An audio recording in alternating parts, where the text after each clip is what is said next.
1816 வருஷம் செப்டம்பர் மாதம் 11ஆம் தேதி பிரான்ஸ் தேசத்தில் உள்ள ஒரு மருத்துவமனை. அங்கே ஒரு இளம் டாக்டர் கொஞ்ச நாளைக்கு முன்னாடி தான் அந்த ஆஸ்பத்திரியில் புதுசாக வேலைக்கு சேர்ந்துருக்கிறார். அவர் பேர் ரெனே லெனக்.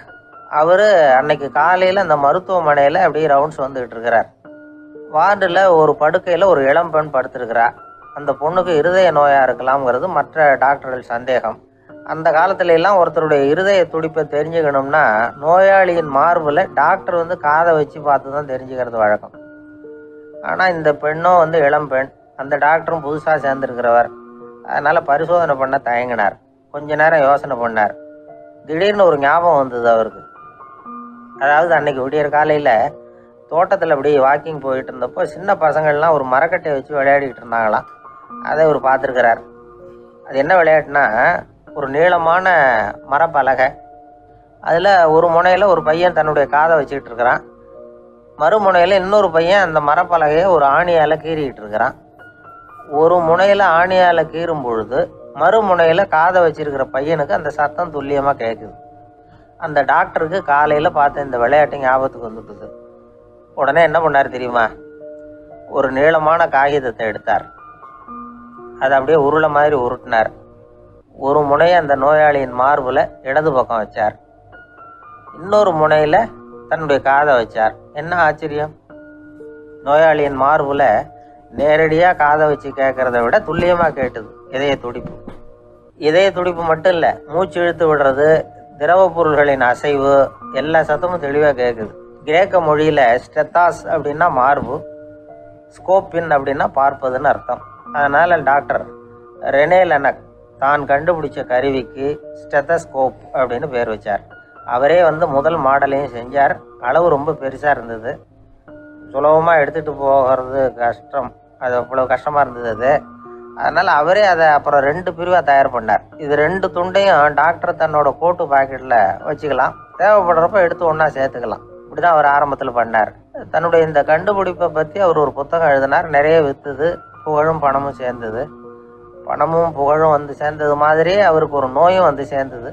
அது என்ன நோயின்னு கண்டுபிடிக்கிறதுக்கும் அவர் கண்டுபிடிச்ச கருவி தான் உபயோகப்பட்டு தான். அவரே அதை கண்டுபிடிச்சார். அவருக்கு வந்திருந்தது காச நோய். 1826 வருஷம் ஆகஸ்ட் மாதம் 13ஆம் தேதி உலகத்தின் முதல் ஸ்டெதஸ்கோப்பை கண்டுபிடிச்ச டாக்டர் ரெனே லெனக் காலமானார். அவர் சாகிறதுக்கு முன்னாடி மரத்தால் செஞ்சு வச்சுருந்த ஸ்டெதஸ்கோப்பை தனக்கு வேண்டியப்பட்ட ஒரு டாக்டர்கிட்ட கொடுத்து, என்னுடைய சொத்துக்கள்லேயே ரொம்ப வசந்தது அப்படின்னு சொன்னாராம். அதுக்கப்புறம் 3 வெள்ளைக்காரங்க சேர்ந்து இந்த கருவியில் சில மாற்றங்களை பண்ணாங்க. ஆனால் 1829 லண்டனில் டாக்டர் நிக்கோலஸுங்கிறவர் ஒரு காதால் இதய துடிப்பை கேட்குறத விட டாக்டர் 2 காதாலையும் கேட்கறது தான் சரியாக இருக்கும் அப்படின்னு ஒரு கருத்தை வெளியிட்டார். அதுக்கப்புறம் ரொம்ப காலம் கழித்து 1852 ஜார்ஜ் காமான் அப்படிங்கிறவர் ரப்பர் டியூப்களை உபயோகப்படுத்தி 2 காதாலையும் கேட்குற மாதிரி ஒரு புதிய வடிவத்தை அதுக்கு கொடுத்தார். அதுக்கு பிறகு அது படிப்படியாக எவ்வளவோ மாற்றங்கள் இருந்தாலும் ஆரம்பத்தில் டாக்டர் ரெனே லெனக் உருவாக்கின அடிப்படை மாடலை யாரும் மாற்றி அமைக்கலைங்கிறது தான் முக்கியமான விஷயம். நமக்கு தெரிஞ்ச ஒரு ஆஸ்பத்திரி, அதில் ஒரு நோயாளி, காலை நேரத்தில் நர்ஸு அந்த பக்கமாக போயிட்டு இருந்தாங்க. அதை பார்த்துட்டு ஒரு நர்ஸுன்னு கத்துறார். நர்ஸு அவசரமாக ஓடி என்ன விஷயம்னு கேட்டாங்க. சிஸ்டர், இங்கே பாருங்கள், உங்கள் டாக்டரை என் நெஞ்சில் ஒரு காதை வச்சு கேட்டுக்கிட்டு இருக்கிறார் அப்படின்னார் நோயாளி. சிஸ்டர் பதட்டப்படாமல், அதனால் என்ன, இந்த டாக்டர் பழமையான விஷயங்களில் ரொம்ப நம்பிக்கை உள்ளவர், அதனால் ஸ்டெதாஸ்கோப்பை உபயோகப்படுத்தாமல் காதை வச்சு கேட்குறார், அது ஒன்றும் தப்பு இல்லை அப்படின்னாங்களாம். ஐயோ, அதுக்காக இல்லை சிஸ்டர், இவர் என் நெஞ்சு மேலே தலையை வச்சது நேற்று ராத்திரி 9 மணி, இப்போ விடிஞ்சு போச்சு, இன்னமும் தலையை எடுக்கவே இல்லை, அதுக்காக தான் சந்தேகப்பட்டு உங்களை கூப்பிட்றேன் அப்படின்னாராம்.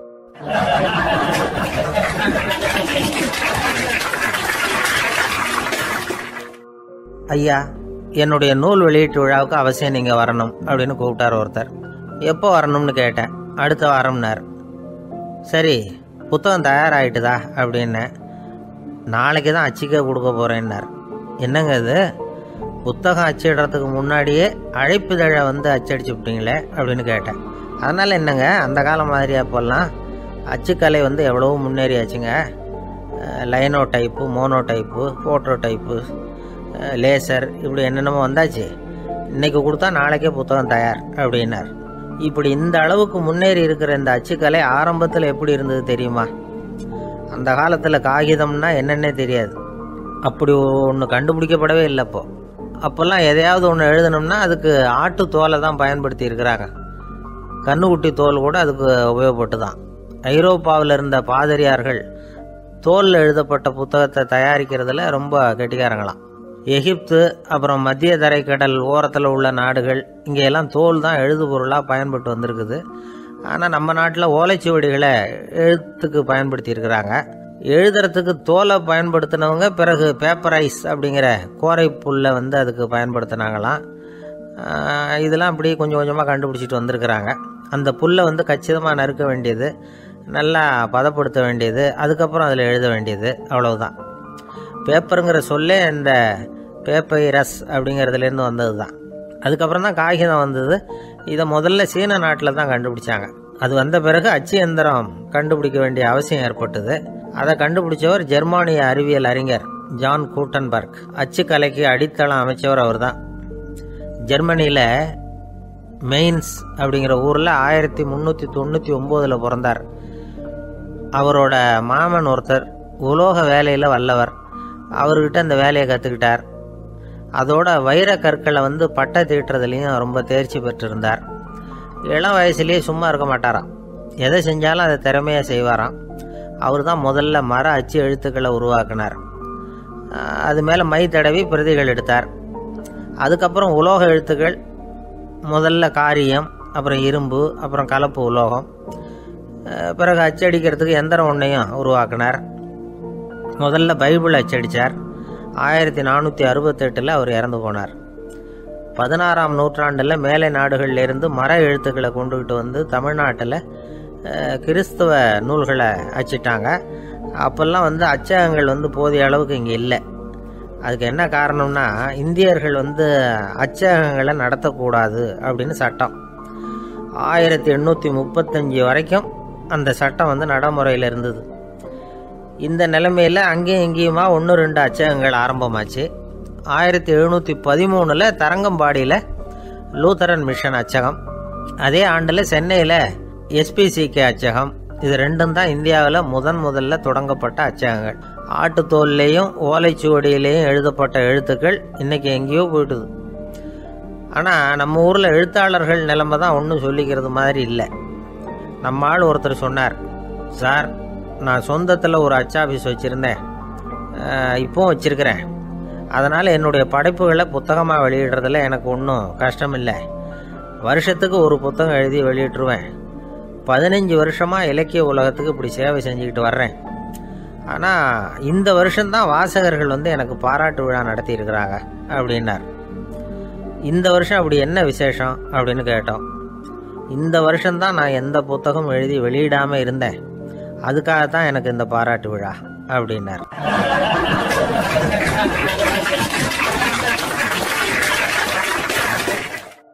ஒரு நண்பர் சினிமா படம் தயாரிக்கிறவர், அவர்கிட்ட ஒரு நாள் பேசிக்கிட்டு இருந்தேன். அது எப்படி சார், நீங்கள் எடுக்கிற எந்த படமும் கையை கடிக்காத அளவுக்கு எடுத்துடுறீங்களே, அது எப்படின்னு கேட்டேன். அது ஒன்றும் பெரிய விஷயம் இல்லை சார். பெண்களுக்குன்னு சில உருக்கமான காட்சிகள், இளைஞர்களுக்குன்னு சில நடனங்கள், அடிதடி காட்சிகள், அப்புறம் வயசானவங்களுக்குன்னு சில ஆன்மீக காட்சிகள், சின்ன பிள்ளைங்களுக்கு சிரிப்பு, இப்படி எல்லாமும் சேர்த்து நான் படம் எடுக்கிறேன். மசாலா படம்னு பேர். இது ரொம்ப பெருசாக இல்லைன்னாலும் ஓரளவுக்கு சுமாராக ஓடிடும், கையை கடிக்காது அப்படின்னார். இது ஒரு உத்தி.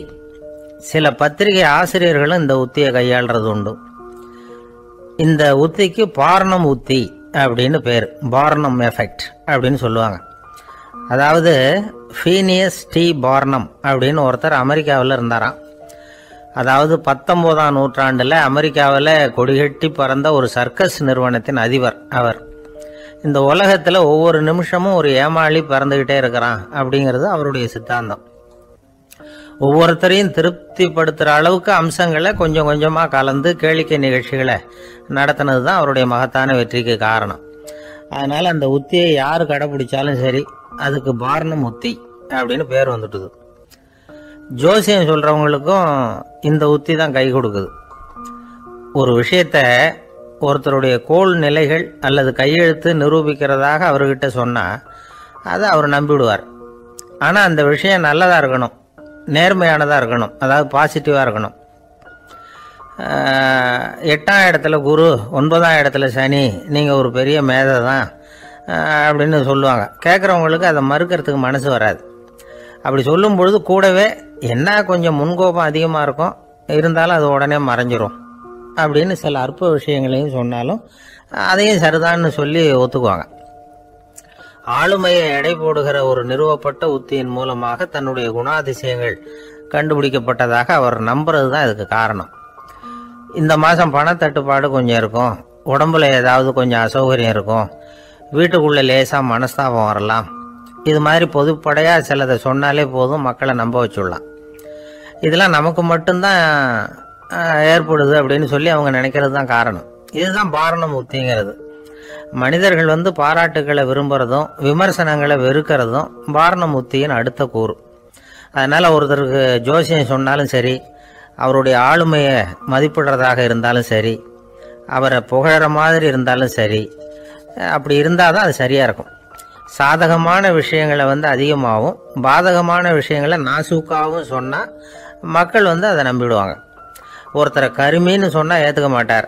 அதையே கொஞ்சம் மாற்றி நீங்கள் கொஞ்சம் சிக்கனமான ஆசாமி அப்படின்னு சொன்னால் நீங்கள் சொல்கிறது சரிதான் சார் அப்படிம்பார். நீங்கள் பெரிய செலவாளி தான், இருந்தாலும் நல்ல விஷயங்களுக்கு தான் செலவழிப்பீங்க அப்படின்னு சொல்லணும். இப்படி இந்த பாரணம் உத்தியை கடைபிடிச்சி இன்றைக்கி வெற்றிகரமாக காலம் தள்ளுறவங்க நிறைய பேர் இருக்கிறாங்க. இந்த உலகத்தில் ஒவ்வொரு நிமிஷமும் ஒரு ஏமாளி பறந்துக்கிட்டே இருக்கிறான் அப்படிங்கிறது தான் ஃபீனியஸ் பார்னம் அவர்களுடைய நம்பிக்கை. அதை விட அடுத்தவங்களை ஏமாளியாக நினைக்கிற மனுஷர்கள் தான் இன்றைக்கி உலகத்தில் ரொம்ப அதிகம். ஒருத்தர் தன்னுடைய மேலதிகாரிகிட்ட போய், ஐயா ஒரு நாள் லீவு வேணும், என் தங்கச்சிக்கு கல்யாணம் அப்படின்னார். அவர் பார்த்தார், ஒரு 10 நிமிஷம் வெளியில் இருங்கன்னார். 10 நிமிஷம் கழித்து கூப்பிட்டார், இதை பாருங்கள், நீங்கள் சொல்கிறது பொய், இப்போ உங்கள் தங்கச்சிக்கு ஃபோன் பண்ணேன், அவங்க தனக்கு 2 வருஷத்துக்கு முன்னாடியே கல்யாணம் ஆகிட்டதாக சொல்கிறாங்க அப்படின்னார். உடனே இவர் சொன்னார், சார் இப்போ நீங்கள் சொல்கிறதும் பொய்யா தான் இருக்கணும், ஏன்னா நிஜமாக எனக்கு ஒரு தங்கச்சியே கிடையாது அப்படின்னார்.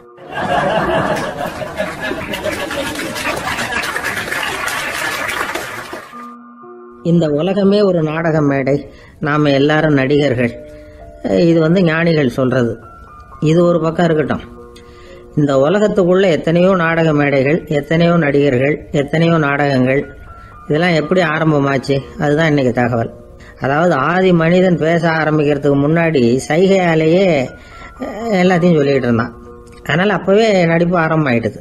முதல்ல ஒரு வேட்டையைத்தான் அவன் நடித்து காட்டியிருப்பான். இவன் எப்படி போனான், எதிரில் மிருகம் எப்படி வந்தது, அதோட எப்படி சண்டை போட்டான், எப்படி அடித்து கொண்டுகிட்டு வந்தான், இதை அப்படியே மற்றவங்களுக்கு நடித்து காட்டியிருப்பான். ஏன்னா மொழி கிடையாது. இந்த காலத்துலலாம் நாடகங்களில் நடிக்கிறவங்கள நடிகர்கள்ங்கிறோம். ஒரு காலத்தில் இவங்களுக்கு என்ன பேர் தெரியுமா, திஸ்பியர்கள் அப்படின்னு பேரான். இதுக்கு காரணம் உண்டு. அதாவது 2000 வருஷத்துக்கு முன்னாடி கிரீஸ் நாட்டில் திசிபியஸ் அப்படின்னு ஒரு ஆள் இருந்தான். அவன் ஒரு பெரிய நாடக கலைஞன். அவன் சில இளைஞர்களை சேர்த்துக்கிட்டான், பயிற்சி கொடுத்தான், நாடக குழுவை உருவாக்கினான், நடிகர்களையும் நாடகத்துக்கு தேவையான பொருள்களையும் ஏற்றிக்கிட்டு போகிறதுக்கு ஒரு வண்டியையும் தயார் பண்ணான். அந்த வண்டியிலேயே அவன் கிரேக்க நாடு பூராவும் சுற்றினான், ஊர் ஊராக நாடகம் போட்டான். ஒரு ஊருக்கு போனதும் அங்கே நாடகம் நடத்த தியேட்டர் இருக்கா அப்படிங்கிறதெல்லாம் பார்க்கறது இல்லை அவன். ஏன்னா அப்போலாம் தியேட்டர்னா என்னென்ன தெரியாது. நாடகம்னா அது ஒரு மூடிய கொட்டைக்குள்ளே தான் நடத்தணுங்கிறது அப்போ யாருக்குமே தோணலை.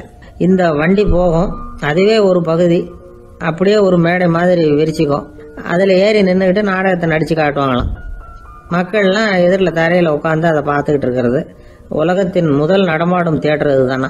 இந்த திசிபியஸ் தான் முதலாக உலகத்தில் நாடகம்ங்கிற பொழுதுபோக்கை நடத்தி காட்டினவன் அப்படின்னு சொல்கிறாங்க. அவன் சொந்தமாக நாடகம் எழுதுனா, நடித்தான், நாடகத்தை இயக்கினான். அதனால தான் அவனை first man of the theatre அப்படின்னு சொல்லுவாங்க. அவன் தான் நாடக மேடையின் முன்னோடி. கிரேக்கர் காலத்திலேயே நாடக ஆசிரியர்கள், நடிகர்கள், ரசிகர்கள் இவங்கெல்லாம் உருவாயிட்டாங்களாம். நாடகத்தின் சரித்திரத்தில் இந்த 3 பிரிவும் ரொம்ப முக்கியம். அதாவது கிரேக்க தியேட்டர்கள்லாம் திறந்த வெளி மேடைகள் தான், பெரும்பாலும் மலைச்சரிவுகள், அதுவே படிப்படியாக பண்ணியிருப்பாங்க. கீழே அரைவட்ட வடிவில் மேடை, அதுக்கு ஆர்கெஸ்ட்ரான்னு பேர். பிற்காலத்தில் இதில் உட்காந்து இசைக்குழுவினர் வாய்ச்சதுனால இசைக்குழுவுக்கே ஆர்கெஸ்ட்ராங்கிற பேர் வந்துட்டுது. இப்போ கிரேக்க தியேட்டர்களில் ஒன்று, அதோட காலம் கிமு 340. அதை இன்னமும் பாதுகாத்து வச்சிருக்கிறாங்களாம். எபிடாரஸ் அப்படிங்கிற இடத்துல அது இருக்குதான். இன்னமும் அந்த தியேட்டரை பயன்படுத்திக்கிட்டு வர்றாங்களாம். சிறந்த கிரேக்க நாடகங்கள்லாம் அங்கே நடிக்கிறாங்களாம். ஆரம்ப காலத்திலேயே கட்டணம் கிடையாது.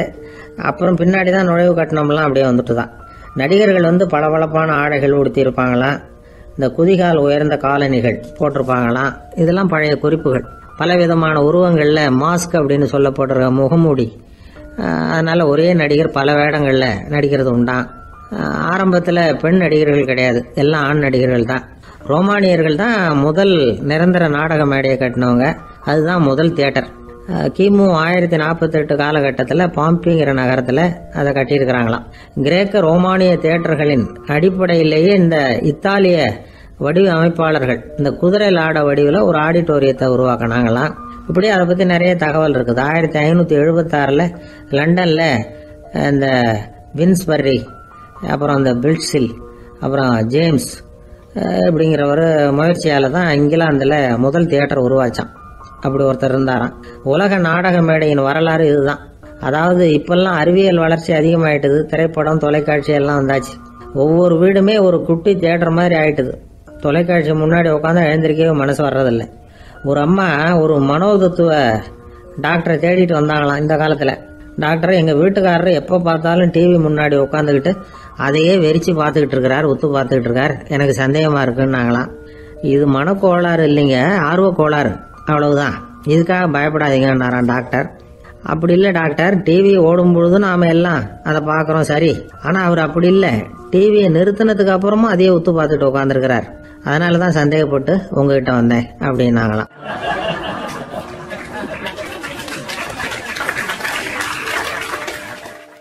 சங்கீத வித்வான்களில் பல வகை உண்டு. சில குறிப்பிட்ட ராகங்களை பாடுறதுல அவங்களுக்கு பெருமை வர்றது உண்டு.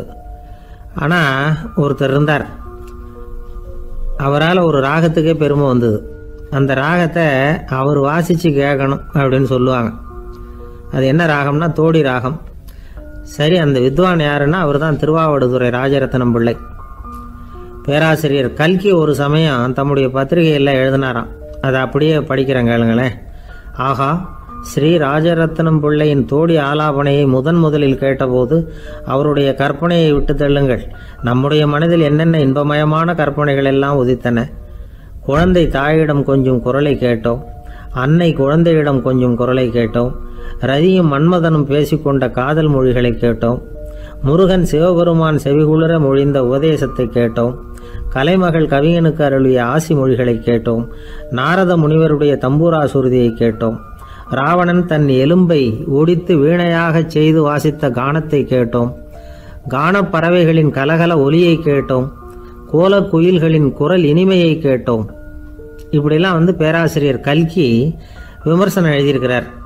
திருவாவடுதுறை ராஜரத்னம் பிள்ளை அவர்களுடைய வாசிப்பை கேட்டுட்டு டி.என். ராஜரத்னம் பிள்ளை இறந்து போனார். அப்போது கவிஞர் கண்ணதாசன் எழுதினார், செவியனில் ஓடி எங்கள் சிந்தையில் ஓடி இந்த புவியெல்லாம் ஓடி நின்பார் பொங்கிய தோடி வேறிங்கு எவரிடம் போகும் ஐய இனி அதை காப்பார் யாவர் அவிந்தனின் சடலத்தோடு அவிந்தது தோடிதானும் அப்படின்னு எழுதினாராம். அந்த அளவுக்கு அவருடைய தோடியை ரசித்தவர்கள் உண்டு. அதே மாதிரி தோடின்னா என்னன்னு தெரியாமலே அவரை ரசித்தவங்களும் அந்த காலத்தில் உண்டு. அதாவது ஒரு பெரிய சபையில் இவர் வாசிச்சுக்கிட்டு இருக்கிறார். பாதியில் ஒரு பெரிய மனுஷன் உள்ளே வந்தார். அவர் உடம்புல பட்டு வேஷ்டி, ஜருகை, அங்கவஸ்திரம், வாயில் வெத்தலை, வாசனை புகையில, காதில் வைரக்கடுக்கன், கழுத்தில் தங்க சங்கிலி, கை விரல் பூரா மோதிரம், கையில் ஒரு வெள்ளி வெத்தலை புட்டி, உதவிக்கு 2 பேர் பக்கத்தில். இவ்வளவு பந்தாவோட வரார் கச்சேரி கேட்கறதுக்கு. இப்படி வந்தவர் முதல் வரிசையில் உட்கார்ந்தார். வித்வான் வாசித்து முடித்ததும் இவர் அவரை பார்த்து, ஐயா, நீங்கள் தோடி வாசிக்கிறதுல ரொம்ப கெட்டிக்காரர்னு கேள்விப்பட்டிருக்கேன், அதை கேட்கறதுக்காக தான் மெனக்கிட்டு வந்திருக்கிறேன், அதை வாசிங்களேன் அப்படின்னாராம் இந்த பெரியவர். ராஜரத்னம் பிள்ளைக்கு ஒன்றும் புரியல. ஏன்னா இது வரைக்கும் அவர் வாசிச்சுக்கிட்டு இருந்ததே அந்த தோடி ராகத்தை தான். அதை வாய்ச்சி முடித்ததும் அதை வாசிங்களேன்னு இவர் கேட்குறார். அப்படின்னா இவரோட ஞானம் எப்படிப்பட்டது? இவ்வளவும் கேட்டுட்டு இப்படி கேட்குறாரே அப்படின்னு அவர் யோசிச்சிருக்கிறார் ராஜரத்னம் உள்ள. உடனே என்ன பண்ணார் தெரியுமா? பக்கத்தில் ரொம்ப சாதுவாக சுருதி போட்டுக்கிட்டு இருந்த ஒரு முதுகில் ஓங்கி ஒரு குத்து விட்டாராம். அவருக்கு ஒன்றும் புரியல, எதுக்கு நம்மளை அடிக்கிறார் இவர், நம்மளை குத்துறாரு வித்வான்னு. அவர் அதிர்ச்சியால் இவர் நிமிர்ந்து பார்த்துருக்கார். அப்போ ராஜரத்னம் உள்ள சொன்னாராம், ஏய்யா ஐயா பெரிய மனுஷன், என்னுடைய பரம ரசிகர், தோடி ராகம் கேட்கணுங்கிறதுக்காக இவ்வளோ தூரம் வந்திருக்கிறார், வந்து வரிசையில் உட்காந்துருக்கார். நீ இந்த சமயம் பார்த்து தோடி ராகம் வாசிக்கிற நாதஸ்வரத்தை வீட்டில் வச்சுட்டு வந்துட்டியே, இப்போ ஐயாவுக்காக அந்த ராகத்தை நான் எப்படி வாசிக்கிறது அப்படின்னு சொல்லிவிட்டு மறுபடியும் முதுகில் ஒரு அடி கொடுத்தாராம். அடி வாங்கினவருக்கே சிரிப்பு அடக்க முடியலையா.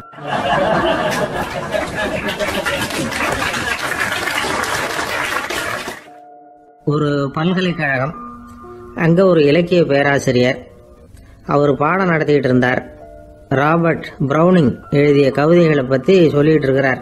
மாணவர்களும் ரொம்ப அக்கறையாக அதை கேட்டுக்கிட்டு இருக்கிறாங்க. ஒரு குறிப்பிட்ட கவிதையை பற்றி சொல்லும் பொழுது அந்த பேராசிரியருக்கே ஒரு சந்தேகம்.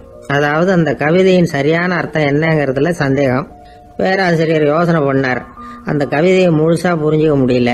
அதனால் மாணவர்களை பார்த்து சொன்னார், மாணவர்களே ஒரு நாள் பொறுத்துங்க, இந்த கவிதையை எழுதின கவிஞர் எங்கள் வீட்டுக்கு பக்கத்தில் தான் இருக்கிறார். இன்னைக்கு சாயந்தரம் நான் அவரை நேரிலேயே போய் பார்க்குறேன், பார்த்து இதுக்கு என்னங்க அர்த்தம்னு கேட்டுட்டு வந்துடுறேன், அதுக்கப்புறம் உங்ககிட்ட சொல்கிறேன் அப்படின்னாராம். அன்னைக்கு சாயந்தரமே அந்த பேராசிரியர் கவிஞரை தேடிக்கிட்டு போயிட்டார். கவிஞர் அவங்க வீட்டில் அவர் பாட்டு உட்காந்துருந்தாராம். இவர் போய் அவர் முன்னாடி உட்காந்தார். அப்புறம் கேட்டார், ஐயா அந்த கவிதையின் முழு பொருள் என்னன்னு தெரிஞ்சுட்டு போகிறதுக்காக வந்திருக்கிறேன் அப்படின்னாராம். எந்த கவிதை அப்படின்னாராம் அவர். இவர் அந்த கவிதையை சொல்லியிருக்கார். கவிஞர் கொஞ்சம் யோசனை பண்ணிவிட்டு அப்புறம் சொன்னாராம், பேராசிரியரே நீங்கள் கொஞ்சம் தாமதமாக வந்துட்டீங்கன்னாராம். இவருக்கு ஒன்றும் புரியல. நீங்கள் என்ன சொல்கிறீங்க, நான் தாமதமாக வந்துட்டேன்னா? நீங்கள் தான் உயிரோடு இருக்கிறீங்களே, அப்படி இருக்கும்பொழுது நான் தாமதமாக வந்துட்டேன்னா அது எப்படி அப்படின்னு இவர் குழம்பி இருக்கிறார். இப்போ கவிஞர் சொன்னாராம், ஐயா நான் உயிரோடு இருக்கிறேன்னா இல்லையாங்கிறது முக்கியம் இல்லை, நான் அந்த கவிதை வரிகளை எழுதினப்போ 2 பேருக்கு அதோட அர்த்தம் தெரிஞ்சிருந்தது, இப்போ ஒரே ஒருத்தருக்கு தான் அதோட அர்த்தம் தெரியும் அப்படின்னாராம். பேராசிரியர் யோசனை பண்ணியிருக்கார். அப்படின்னா அந்த ஒருத்தர் கவிஞர் ராபர்ட் ப்ரௌனிங்கை தவிர வேற யாரா இருக்க முடியும்? இவர் தான் அப்படிங்கிறத அவர் மனசில் நினச்சிக்கிட்டார். அதனால சொன்னார், ஐயா நான் தாமதமாக வரல, அந்த கவிதையின் பொருள் என்ன அது சொல்லுங்கன்னார். பேராசிரியரே நான் சொல்றது உங்களுக்கு புரியலன்னு நினைக்கிறேன். நான் இந்த வரிகளை எழுதினப்போ 2 பேருக்கு அதோட அர்த்தம் தெரிஞ்சிருந்தது. அந்த 2 பேர் யாருன்னா, ஒருத்தர் ராபர்ட் ப்ரௌனிங், அதாவது நான், இன்னொருத்தர் கடவுள். இப்போ அது கடவுளுக்கு மட்டும்தான் தெரியும். நானே இதை பற்றி பல தடவை யோசனை பண்ணி பார்த்தேன். இது ரொம்ப அழகானது, ஆனாலும் ரொம்ப வழுக்கலானது. அதை பிடிச்சிட்டோம்னு நினச்சிக்கிட்டு இருக்கும் பொழுதே காற்று மாதிரி அது உங்ககிட்ட இருந்து ஓடி போயிடுது. எனக்கு ரொம்பவும் வருத்தமாக தான் இருக்குது. நிச்சயமாக நான் தான் இந்த வரிகளை எழுதியிருக்கிறேன், அதில் அர்த்தம் இருக்குங்கிறது எனக்கு தெரியும், அதை நான் உணர்றேன். ஆனால் நீங்கள் என்னை மன்னிக்கணும், எனக்கே கூட அதை என்னால் விளக்க முடியல. அப்படி இருக்கும் பொழுது உங்களுக்கு எப்படி அதை நான் விளக்க முடியும் அப்படின்னாரா அந்த கவிஞர். அனுபவிக்கப்படக்கூடிய எல்லாமே விளக்கப்படக்கூடிய ஒன்றல்ல, விளக்கப்படும் எல்லாமே அனுபவிக்கப்படக்கூடிய ஒன்றல்ல அப்படிங்கிறது ஞானிகளுடைய கருத்து. அதுக்காக தான் அந்த சம்பவம். வாழ்க்கையில் நீங்கள் தொடர்ந்து ஆய்வு செய்து கொண்டே இருக்கக்கூடிய விளக்கங்களை ஒருபோதும் அடைய முடியாத பரிமாணங்கள் இருக்கிறதுனால தான் அது அலுப்பு தட்டாமல் இருக்குது. உங்களால் நிறைய அனுபவிக்க முடியும், இருந்தாலும் நீங்கள் அனுபவித்து அறிந்த விஷயங்கள் கூட வார்த்தைகளால் விளக்கப்பட முடிவதில்லை அப்படிங்கிறது பெரியோர் சிந்தனை. இதெல்லாம் ஒரு பக்கம் இருக்கட்டும். நமக்கு தெரிஞ்ச பேராசிரியர் ஒருத்தர் 1 மணி நேரம் ரொம்ப விவரமாக வகுப்பு எடுத்தார். கடைசியாக சொன்னார், மாணவர்களே ரொம்பவும் எளிமையாக விளக்கமாக எல்லா விவரமும் சொல்லியிருக்கிறேன், அதனால் இதில் உங்களுக்கு சந்தேகம் வர்றதுக்கு வாய்ப்பே இல்லை, இருந்தாலும் கேட்க வேண்டிய கடமை கேட்குறேன். இது வரைக்கும் நடத்தினதில் யாருக்காவது ஏதாவது சந்தேகம் உண்டா அப்படின்னு கேட்டாராம். எனக்கு ஒரே ஒரு சந்தேகம் தான் சார் அப்படின்னு எழுந்திரிச்சு நிற்கிறான் ஒருத்தன். என்னன்னு கேட்டாராம். இது வரைக்கும் நீங்கள் என்ன பாடம் சார் நடத்துனீங்க அப்படின்னானா அவன்.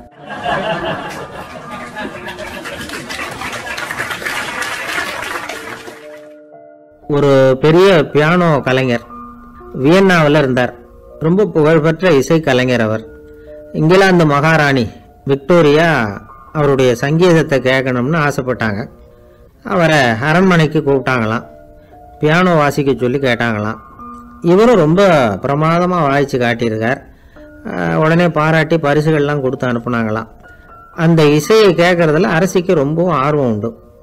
அதனால் அதுக்கப்புறமும் அந்த கலைஞர் அடிக்கடி அரண்மனைக்கு வர வேண்டிய அவசியம் ஏற்பட்டது. ஏன்னா அரசி கூப்பிட ஆரம்பித்தாங்க. இவர் போகணும், அங்கே இசை நிகழ்ச்சி நடத்தணும், இவர் அங்கே பாடி வாசிக்கிறது உண்டு. ஒரு தடவை மகாராணி அவரை பார்த்து உங்கள் நாட்டு தேசிய கீதம் பாடுங்களேன் அப்படின்னு கேட்டாங்களாம். உடனே அவர் தன்னுடைய நாடான ஆஸ்திரியாவின் தேசிய கீதத்தை பாடியிருக்கிறார். அவர் பாட ஆரம்பித்த உடனே மகாராணி எழுந்திரிச்சு நின்னாங்களாம். அதுக்கு மரியாதை செலுத்துகிற நோக்கத்தோடு பாட்டு முடிகிற வரைக்கும் அப்படியே நின்றுட்டு இருந்தாங்களாம். இதுதான் அந்த அரசியினுடைய பெருந்தன்மை. அதாவது நாட்டுப்பற்றுங்கிறது அந்த அளவுக்கு அப்படி இருக்கணும். இப்படி ஒரு அரசியே நம்ம நாட்டு தேசிய கீதத்துக்கு எழுந்திரிச்சு நின்று மரியாதை செலுத்துகிறாங்க அப்படிங்கிறத புரிஞ்சிக்கும் பொழுது அந்த முதிய கலைஞரின் மகிழ்ச்சிக்கு அளவே இல்லையாம். அதுக்கப்புறம் அந்த பியானோ கலைஞர் ஒரு நாள் தன்னுடைய நண்பர் ஒருத்தர்கிட்ட பேசிக்கிட்டு இருந்தாராம். அப்போ சொன்னாராம், மகாராணியார் எனக்கு எவ்வளவோ பரிசுகள்லாம் கொடுத்துருக்குறாங்க. ஒரு தடவை எனக்கு வைரக்கல் பதித்த அணி ஒன்றை கூட பரிசாக கொடுத்தாங்க. ஆனால் அதை விட உயர்ந்த விலை மதிக்க முடியாத அணி என்ன தெரியுமா? நான் என்னுடைய நாட்டு தேசிய கீதத்தை நான் பாடுறப்போ அவங்க எழுந்திரிச்சு நின்று மரியாதை செலுத்தினாங்களே, அதுதான் எனக்கு கிடைச்ச மிகப்பெரிய பரிசு அப்படின்னாராம். எனக்கு தெரிஞ்ச சங்கீத வித்வான் ஒருத்தர் இருக்கார். சமீபத்தில் ஒரு நாள் அவரை பார்த்தேன். எப்படி போயிட்டுருக்கு உங்கள் தொழில் அப்படின்னு கேட்டேன். ரொம்பவும் வித்தியாசமாக போயிட்டுருக்குங்க அப்படின்னார். என்ன சொல்கிறீங்க அப்படின்னேன். முன்னாடியெல்லாம் நான் பாடினா எதிரில் இருக்கிறவங்க தான் எழுந்திரிச்சு போயிட்டு இருந்தாங்க. இப்போ எப்படின்னா நான் பாட ஆரம்பிச்சுட்டா உடனே பக்கவாத்தியக்காரனே எழுந்திரிச்சு போயிடுறான் அப்படின்னார் ரொம்ப வேதனையோட.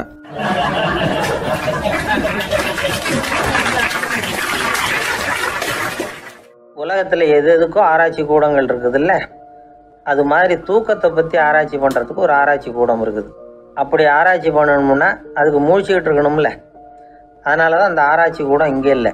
அமெரிக்காவில் பாஸ்டன் பல்கலைக்கழக மருத்துவமனையில் அது இருக்குது. அங்கே தூக்கத்தை பற்றி பல விதமான ஆராய்ச்சிகள் பண்ணிகிட்டு இருக்கிறாங்க. அந்த ஆராய்ச்சி கூடத்தில் இயக்குனராக இருக்கிற ஒரு நிபுணர் அவர் என்ன சொல்கிறார் தெரியுமா? உங்களுக்கு தூக்கம் வரலையா, நீங்கள் நல்லா தூங்குறதுக்கு தாராளமாக சில யோசனைகளை என்னால் சொல்ல முடியும் அப்படிங்கிறார். யோசனை தானே, காசா பணமாக கேட்டு வச்சுக்கலாமே. உணவு, மனநிலை, தூங்கும் இடத்தோட சூழ்நிலை, படுக்கைக்கு செல்கிறப்போ உள்ள பழக்க வழக்கங்கள், இது காரணமாக ஒருத்தருக்கு தூக்கம் வராமல் போகலாம். தூக்கம் வராததுக்கு இதுதான் காரணம்னா அதையெல்லாம் சுலபமாக கட்டுப்படுத்தலாங்கிறார் அவர். தூக்கத்தை வரவழைக்கக்கூடிய ஒரு நல்ல மருந்து உடற்பயிற்சி. ஆனால் ஒன்று, படுக்க போகிற நேரத்தில் இது மாதிரி உடற்பயிற்சிகள் எல்லாம் செய்யக்கூடாது. கொஞ்சம் முன்னாடி பகல்லையே இந்த பயிற்சிகளை செய்கிறது நல்லது. தூக்கம் வராமல் அவதிப்படுறவங்க பிற்பகல் நேரங்களில் காஃபி, டீ இது மாதிரி பானங்களை சாப்பிடக்கூடாது. மது அருந்துறது கூட தூக்கத்தை பாதிக்கும்.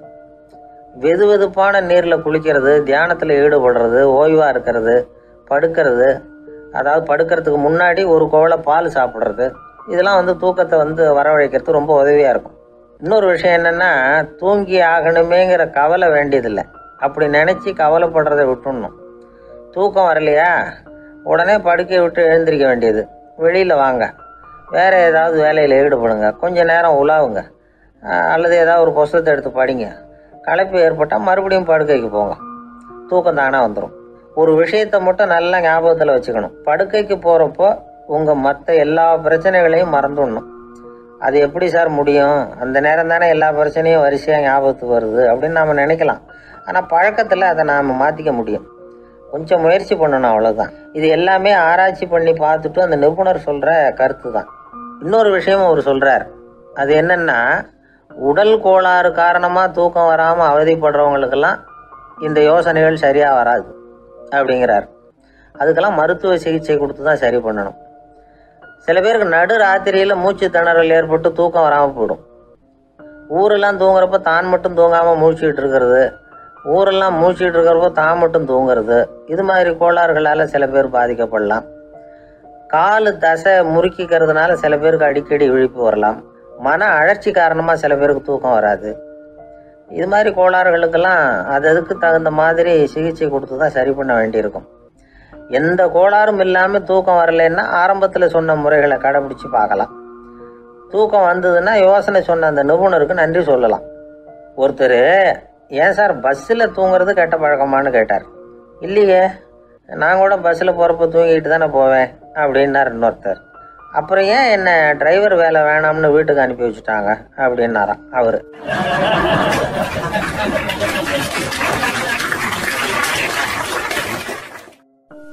ஒரு நாள் ஒரு நண்பரை சந்திச்சேன். உங்க வீடு எதுன்னு உங்களுக்கு தெரியுமா சார்ன்னு. அவர் என்ன ஒரு மாதிரியா பார்த்தார். அப்புறம் சொன்னார் தெரியும் அப்படின்னாரு. சரி உங்க தொலைபேசி எண் உங்களுக்கு தெரியுமான்னு. அதுவும் தெரியும்னார். உங்க மனைவி மக்கள் யார் யாருன்னு உங்களுக்கு தெரியுமான்னு கேட்டேன். என்ன ஒரு மாதிரியா பார்த்தார். அப்புறம் சொன்னார் அதுவும் தெரியும் சார் அப்படின்னார். சரி நீங்க யாருன்னு உங்களுக்கு தெரியுமான்னு கேட்டேன். இப்பதான் அவர் முழிக்க ஆரம்பிச்சார். அவர் மட்டும் அப்படி இல்லை, நாம எல்லாருமே அப்படிதான்.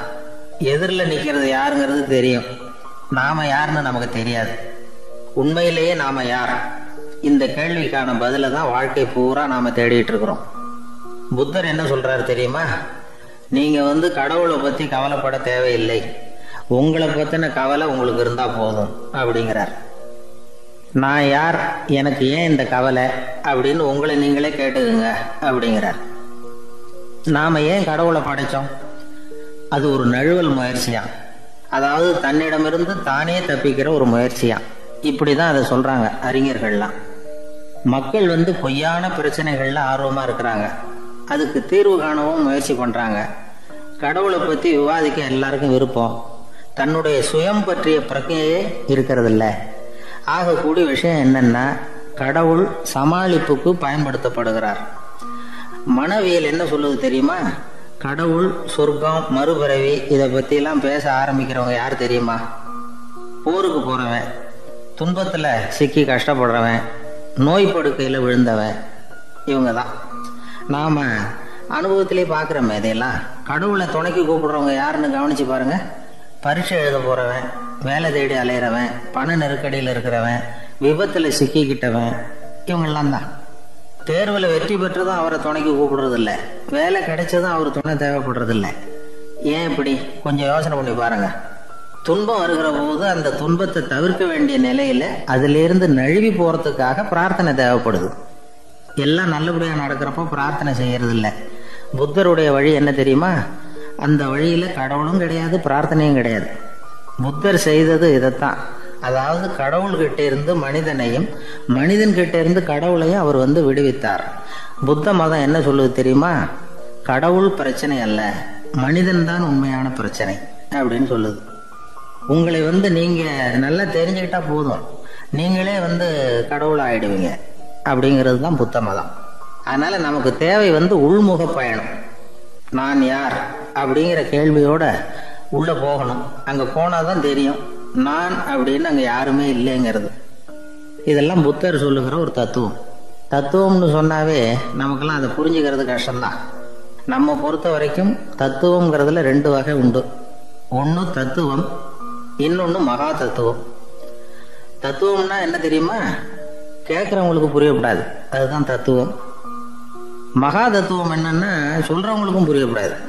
அந்த வகையில பார்த்தா இன்று ஒரு தகவலும் ஒரு மகா தத்துவம் தான்.